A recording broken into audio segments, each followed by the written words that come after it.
So in this video today, guys, I'll be talking to you about emotions and how there are certain emotions that can disrupt our path to fulfillment.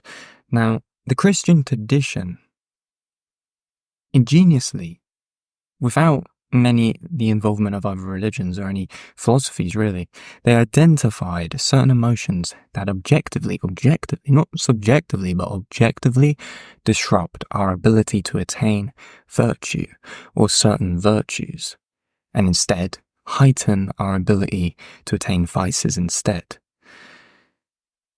So the reason why this is so important to understand in relation to self-development and working on yourself is because our ability to attain virtue is blocked when these things happen. Certain emotions block our ability to attain virtue.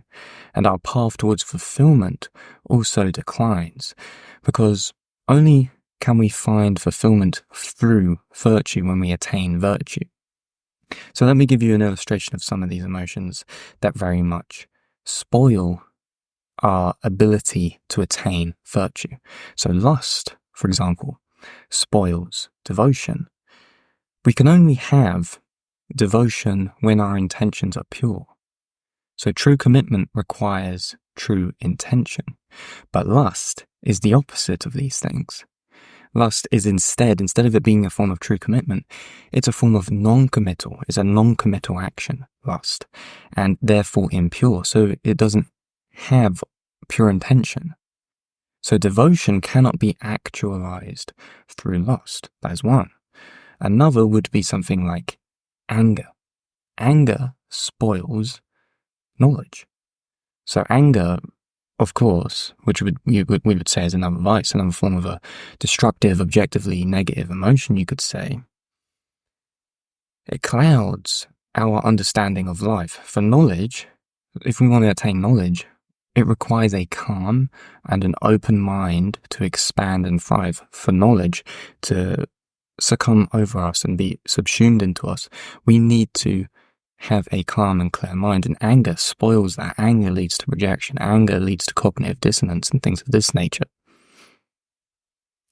Anger instead leads us down a path of what you could say is anti-knowledge, towards rash absolutism.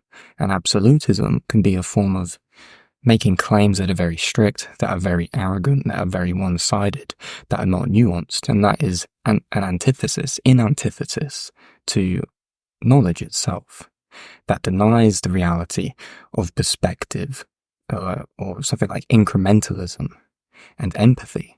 So when we're in a state of anger, when we're making rash, absolute claims about this or that, we don't have the ability to empathize with what we're trying to understand, and therefore knowledge cannot be garnered, or wisdom cannot be garnered because of this thing.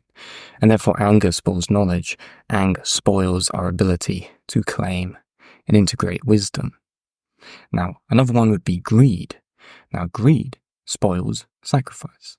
So there's loads of things that we are greedy about, but ultimately what we develop a greed towards is something that is temporary, and then we develop a stubbornness towards trying to eternalize what is temporary, and therefore that is where greed often manifests itself into, and that is really where greed is only existent, when we're trying to eternalize something that is not eternal. So the insatiable desire to find fulfillment in that which is temporary through stubbornness bankrupts our ability to find fulfillment in that which is everlasting through sacrifice. So when we have our eyes on sacrifice, for example, our fulfillment can be found by giving our willpower up selflessly for a noble cause. And we need to have a cause that we live by to find fulfillment. Especially it needs to be something that's noble, something that's righteous. Greed only leads us to selfishness, which then leads to misery, when no greater purpose for our lives can be found.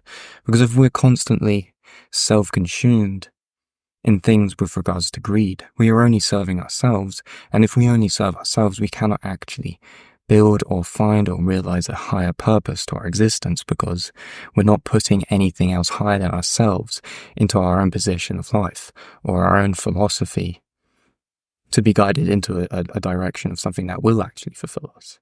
So these are three very important things to understand in relation to how certain emotions actually pull us away from fulfillment. It pulls us away from, you could say, individuation, self-actualization, or enlightenment. So these are three, and look, you can go into yourself with Christianity. You can look at all the vices, all the passions that they called them in Christianity. They called them fundamentally the passions, and how these passions were fundamentally vices. Objectively, if we continued our pursuit within the vices or within passions, we would objectively reap negative results, which is why they say sin leads to death. The wages of sin equals death, because you will be partaking and investing yourself in certain emotions that fundamentally disrupt our path to fulfillment. So if you enjoyed this video, guys, make sure to give it a like. Tell me what your thoughts are below. Obviously, there are certain emotions that are beneficial, obviously, that are not vices. So I'm not saying that holistically that all the emotions of experience are negative, but I am saying there are certain ones that are. And that is an absolute claim. And that is something that is very beneficial to understand. So tell me what your thoughts are down in the link below. If you're interested in any form of coaching, with learning on how to maybe overcome these certain vices, overcome bad habits, procrastination, intrusive thoughts that keep you down or pressure you down into a state of depression or anything like this, or anxiety or fear, where fear controls you, make sure to book in a free one-on-one coaching call with me, and we can see how we can work together so that I can apply the solutions that I've worked on with other people to you to see if they work for you as well. And of course, if you want to see any references, reviews of the work that I've done with other people, make sure to check the link in the description below. And of course, the free individuation mini course is also available. So I would highly recommend you check that out as well whenever you can in your free time. So thanks for watching, and I'll speak to you in the next one.